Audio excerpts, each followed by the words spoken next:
नमस्कार दोस्तों, काफ़ी दिन हो गए वीडियो बनाए। पिछले वीडियो में हमने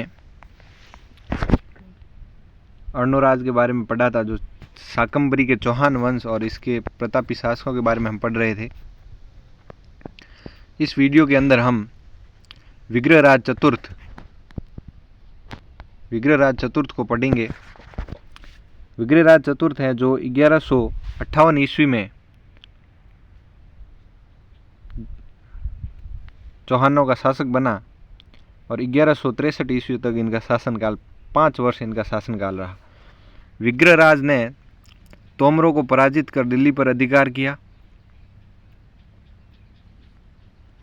यह दिल्ली पर अधिकार करने वाला पहला चौहान शासक था। विग्रहराज चतुर्थ, इनका शासनकाल 1158 ईस्वी से 1163 ईस्वी के मध्य रहा और इन्होंने दिल्ली पर तोमरों को पराजित करके अधिकार स्थापित कर लिया।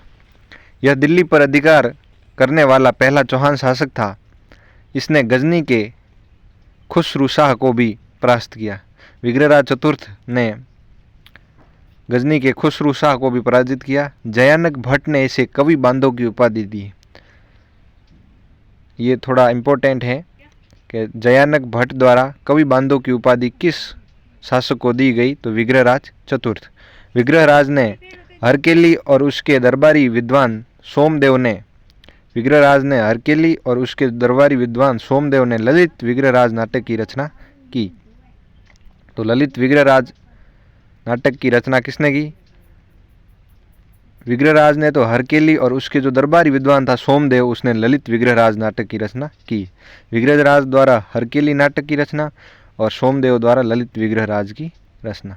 इसने अजमेर में एक संस्कृत पाठशाला बनवाकर उस पर हरकेली नाटक की पंक्तियां भी खुदवाई।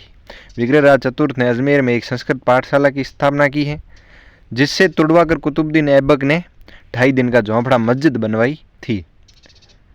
विग्रहराज चतुर्थ ने बीसलपुर बसाकर वहां बीसलपुर झील भी बनाई। देखिए, छोटी सी 5 लाइनों से कितने इंपॉर्टेंट प्रश्न बन रहे हैं। जयपुर अजमेर के अंदर संस्कृत पाठशाला की स्थापना किसके शासक? विग्रहराज चतुर्थ द्वारा। उसमें हरकेली नाटक की पंक्तियां खुदवाई गई और उसे ही तोड़कर कुतुबुद्दीन ऐबक ने 2.5 दिन का झोंपड़ा बनवाया था, मस्जिद बनवाई थी। विग्रहराज ने बीसलपुर नगर भी बसाया और वहाँ बीसलपुर झील भी बनवाई अजमेर के अंदर। विग्रहराज चतुर्थ के मूल्यांकन में डॉक्टर दशरथ शर्मा लिखते हैं कि उसकी महत्ता निर्विवाद है, मतलब वो एक महान शासक था। डॉक्टर दशरथ शर्मा कहते हैं कि विग्रहराज चतुर्थ है वो एक महान शासक था, क्योंकि एक सेना अध्यक्ष के साथ साथ वह एक विजेता था, साहित्य का संरक्षक था, अच्छा कवि भी था, सूझबूझ वाला निर्माता था। पृथ्वीराज विजय का लेखक लिखता है कि विग्रहराज की मृत्यु हो गई तो कवि बांधव की उपाधि निरर्थक हो गई, क्योंकि इस उपाधि को धारण करने की किसी में क्षमता नहीं थी। सोमदेव तो विग्रहराज को वीरों में ही नहीं वरन विद्वानों में भी अग्रणी मानता था। ये केवल उसकी मिथ्या प्रशंसा नहीं है, हरकेली नाटक से उसकी योग्यता आंकी जा सकती है। किलहॉर्न ने भी उसकी विद्वता की प्रशंसा करते हुए स्वीकार किया है कि वह उन हिंदू शासकों में से एक था जो कालिदास और भवभूति की होड़ कर सकता था। विग्रहराज का समय सपाद लक्ष्य का स्वर्ण काल था। सपाद लक्ष्य मतलब सांबर, उसके आसपास का क्षेत्र वो सपाद लक्ष्य कहलाता है और उसका स्वर्ण काल था। धन्यवाद।